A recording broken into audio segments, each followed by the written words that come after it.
lost much more when we talk about the war on terror.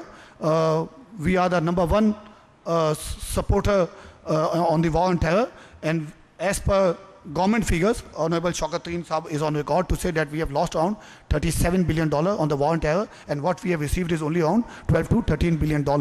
So what we say to the Western world or Western community that please allow us. We are not looking for aid, we are looking for trade. If we get a market access, I think Pakistan would be in a position to increase our exports manifold in the coming years. Having said that, what I feel that having the potential that we have, having the raw material that we have, be it in the halal food sector, be it in the dairy sector, be it in the rice market sector, be it in the livestock sectors, be it in the renewable energy sector.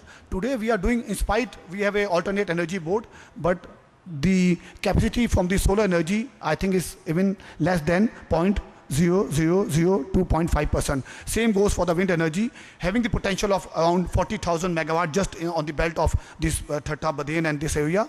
We are just we are producing only around 6 megawatt of wind energy. So we need to do more. Same goes for in the coal area. We are sitting a huge pile of reserve, around 285 billion tons, but we are not getting even 1 or 2% of our total energy requirements from the coal.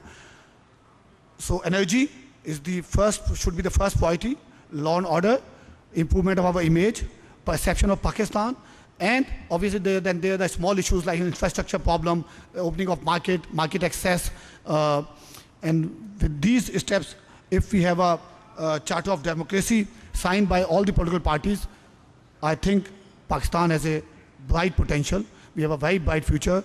We can do that, and inshallah we will be able to achieve a target of around $50 billion by the year 2015 if we correct our inconsistencies in policies, and we should set a roadmap for the next 5 to 7 years. With these words, once again, I thank you, Honorable Dr. Professor Atta Sahab, Dr. Aishar Sahab, Dr. Junaid Sahab, and all the honorable guests sitting on the stage, as well as all the ladies and gentlemen.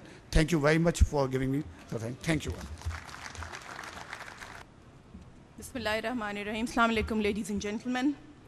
I must say, first of all, Allah Ta'ala ka shukr ada karne ke baad, I would like to pay my regards and thanks to Mr. Hamad Zaidi and सारे members, Javed Saab, कि मुझे उन्होंने ये honour दिया कि मैं आज उस शख्सियत का तारुफ आपसे करवाऊँ कि जिससे मिलना मुझे शायद हमेशा एक ख्वाब ही लगा करता था।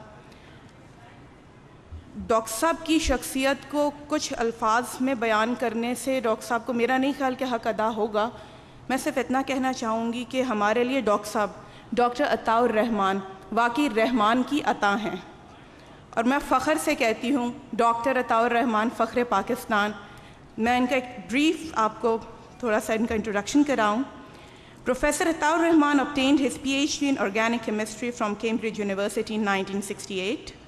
He has over 830 publications in leading international journals in several fields of organic chemistry, including 654 research publications, 18 patents, 99 books, and 59 chapters in books published by major US and European presses. 72 students have completed their PhD degrees under his supervision, a rare distinction indeed. Professor Rahman is the first scientist from the Muslim world to have won the prestigious UNESCO Science Prize in 1999. In the 35-year-old history of the prize, he was elected as Fellow of Royal Society London in July 2006, thereby becoming the one of the 4 scientists from the Muslim world to have ever won this honor conferred by the prestigious 360-year-old scientific society.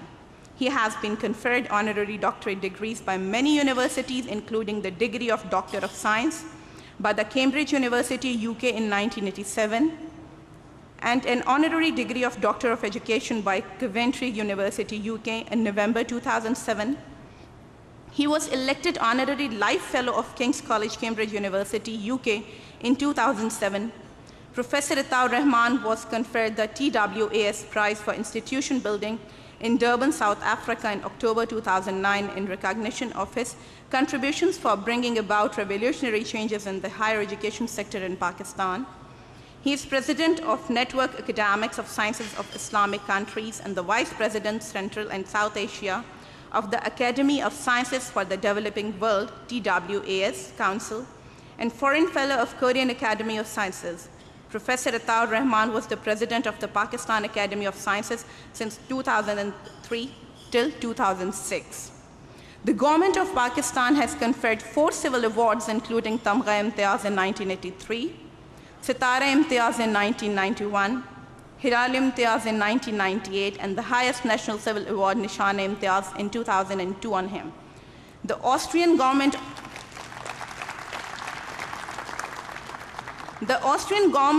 also honored him with its highest civil award in 2007 in recognition of his eminent contributions. Professor Ataur Rahman is presently the Coordinator General of COMSTECH, an OIC ministerial committee comprising the 57 ministers of science and technology from 57 OIC member countries. He is also the patron of International Center of Chemical and Biological Sciences, and which comprises a number of institutes, including the Hussein Ibrahim Jamal Research Institute of Chemistry and the Dr. Panjwani Center of Molecular Medicine and Drug Development at Karachi University. Professor Ataur Rahman has also served for 8 long years as Federal Minister for Science and Technology, Federal Minister for Education, and Chairman of the Higher Education Commission with the status of a Federal Minister.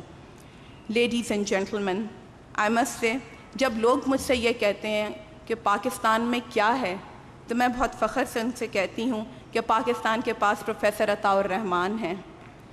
और मीर साहब तो ये कह के चले गए कि जाने न जाने गुल ही न जाने, बाग तो सारा जाने है, लेकिन सर यहाँ गुल भी जानता है कि कुदरत ने उसे कितना अनोखा रंग और कितना अछूता रूप दिया है। उस रंग को हमारी तरफ अता और उस रूप को हमारे यहाँ रहमान कहते हैं। Professor Ataur Rahman. A'udhu billahi minash shaitanir rajeem. Bismillahir rahmanir rahim. Dr. Hamad Zaidi Sahib, distinguished colleagues, my dear friend Dr. Ishrat, ladies and gentlemen, dear students, Assalamu alaikum. A very good afternoon to you all.